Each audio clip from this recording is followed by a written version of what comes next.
Cette fois-ci a été la bonne pour le président de l'Assemblée nationale, Mathurin Kofi-Nago. Après 5 rejets successifs de ses rapports d'activité par les députés, le document a finalement été adopté avec un score de 47 voix pour et 31 contre. Le président Mathurin Kofi-Nago doit le vote de son rapport à un revirement de dernière minute de certains députés des groupes G13 et FCBE sursaut patriotique. Je vous propose de revenir sur les temps forts de ce vote avec Irma Rodon. Enfin, le président de l'Assemblée nationale peut pousser un ouf de soulagement. Son 8e et dernier rapport d'activité pour le compte de cette 5e législature, contrairement aux 6 précédents, a connu un meilleur sort. Il a été voté par une majorité de députés. Voici le résultat. Pour le rapport, 47 voix, contre 31 voix, abstention 0. Le rapport est donc adopté. Pourtant, rien ne présageait d'un vote favorable. Fidèles à la fatwa qu'ils ont depuis un certain moment décrété contre les rapports du président Mathurin Nago, les députés de l'Union fait la nation ont au cours du débat général signifié leur volonté de ne pas donner caution aux 10 rapports. Monsieur le Président, vous aviez dit que vous avez fait 70 audiences, accordé 70 audiences. Ça, c'est impressionnant. 70 audiences. Mais lorsque j'ai rapporté ça à la page 5, vous n'aviez fait que 67 séances. Pour la fonction même qui vous est confiée, la gestion du Parlement, vous n'aviez tenu que 67 séances de travaux pléniers. Je veux rappeler, Monsieur le Président, qu'il y a eu, sous votre mandat, plus de 70 questions écrites. Et moins d'une dizaine ont été traitées.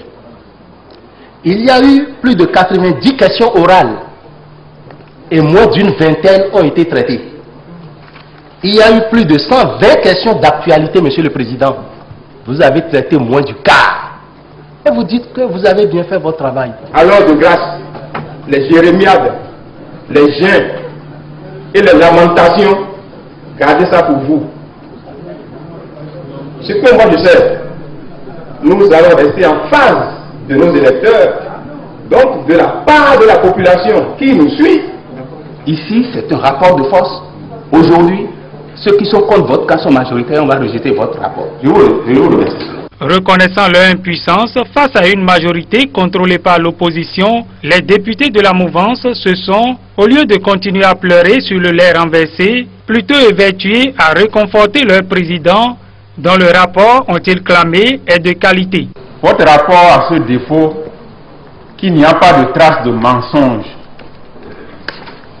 Et lorsque vous êtes dans ce cadre-là où ça marche les pieds en l'air, vous voulez marcher sur les 2 pieds, malheureusement pour vous, Monsieur le Président, parce que votre rapport manque de mensonge, il sera rejeté.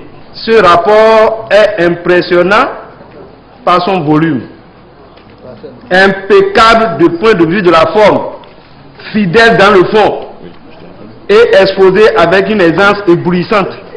Si votre rapport subissait le sort que je lui prédis, au lieu d'en pleurer, il faudra en rire.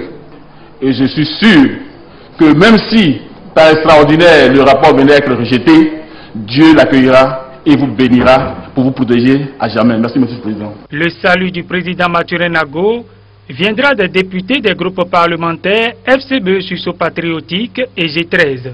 Contre toute attente, ils ont voté pour le rapport rejeté par leurs amis de l'Union fait la nation, avec qui ils ont été jusque-là en alliance pour contrôler la majorité au sein du